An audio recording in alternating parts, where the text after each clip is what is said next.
Alrighty, Kris. I appreciate you joining me Mhm. this Thank morning you. for our, you're very welcome, for a virtual interview. I would love to get started and go over your background experience. So I want to highlight some key things on your resume here. I have it pulled up and I'll give you the microphone. Okay. So, Kris, looking at your resume here, you do have 5 years working as a purchasing manager for your previous company, which you've recently parted ways with them, which you can touch base as well if you would like to. But within that role, you were doing exactly what this job entails, right? So you were entering data for shipments, you were creating purchase orders, you worked closely with the accounts payable department and handling the overall logistics for the concrete crew. So before that as well, you're working at Advent Health as a claims adjuster for some time, as well as risk management. But I want to aim towards the purchasing experience. So if you can kind of walk me through your purchasing experience, if you don't mind, Kris. No, absolutely. I maintain the purchase orders. Our field superintendents, on-site employees would request, we have material requisitions. They would come through email. They would request the materials. We have cost codes for jobs, which would detail where the money goes. I would issue a purchase order. Then I would attach our material requisition with our purchase order and any type of quotes. We would always try to facilitate 3 quotes so that we could get the best pricing through our vendors to keep costs down as far as our schedule of values and things like that, because we're always looking at the bottom line of, profit and not loss. So we would attach the invoices, material rec, and our purchase orders, and then that would go into our document system, which was FieldWire. So I would load those in. Invoices would come in. I would, check and balance with our field bill of ladens, because the materials would be delivered on site. So our field would mark off, I would verify with our invoices, and then go with our accounts payable department and make sure everything's correct and informed for, our monthly closeout, make sure all invoices were taken care of. And then I would schedule the deliveries. I would request submittals for anything that, the job site needs. I did POs for rental equipment as well.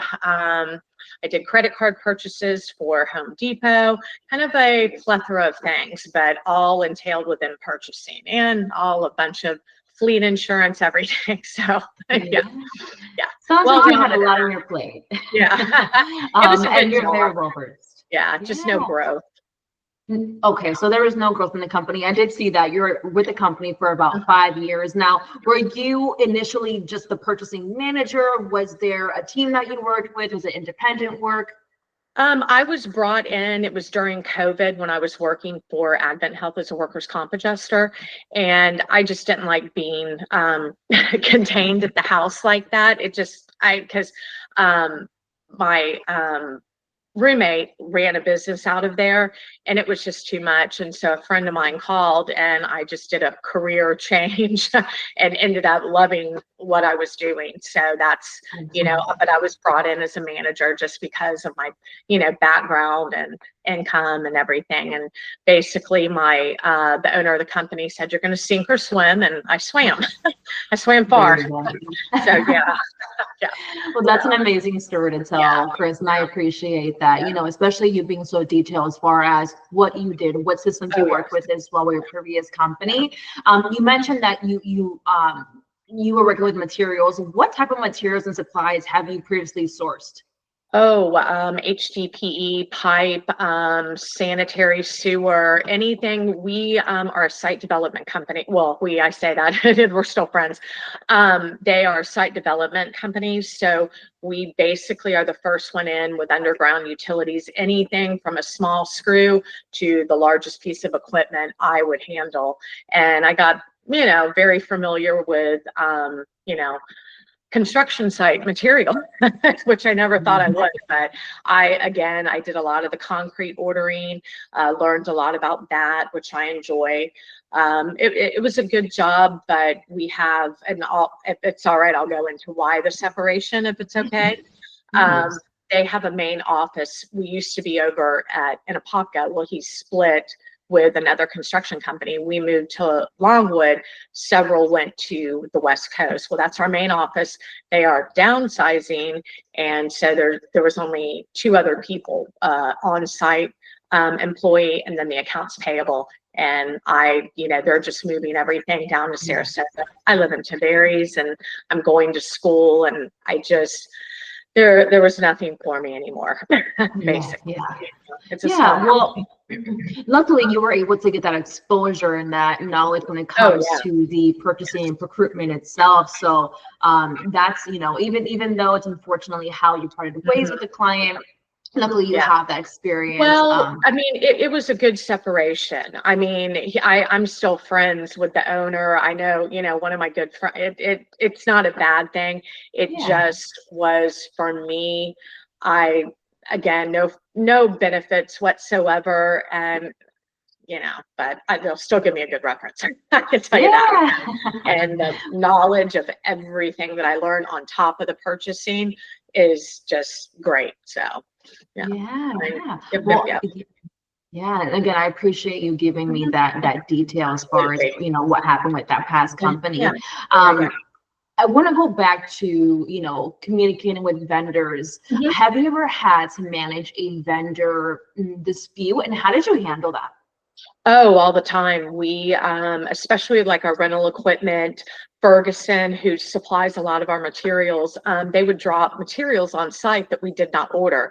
So I would have to, get involved and dispute certain items. You would go back and forth with them, eventually saying, this is what you sent, because when you initially for a job, you request submittals, and engineer on record has to sign off on them, and then that is based upon what you get. So you can always go back to verify.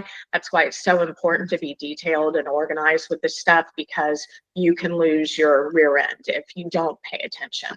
So excuse my verbiage, but that's the truth. You have to read everything, and we would go at it, but it wasn't like, and eventually it just would resolve itself, because here's the documentation, so that you approved and I approved based on that PO. And the PO is like the gospel, if you want to call it that, because this is what I signed off on. This is what you signed off on. So, and it was, I don't. In a rule such as that. Yeah. And I don't feel you have to, be, I don't know, aggressive with it. I feel sometimes you catch more flies with honey. So it's kind of, you go in, this is it. And then you're not on attack mode. I don't think that that's the proper way to deal with things. So. Absolutely. Yeah. I agree completely, especially with a role like this. When it comes to purchasing, you definitely have to cross your T's and dot your I's. All details matter in a role such as this. So I completely agree with you on that aspect, Kris. My final question for you is going to be, what skills do you have that sets you apart to other candidates who are applying to the same role such as yourself? I feel my knowledge, my organization, details to everything. I have a little bit of OCD. I think that's a plus.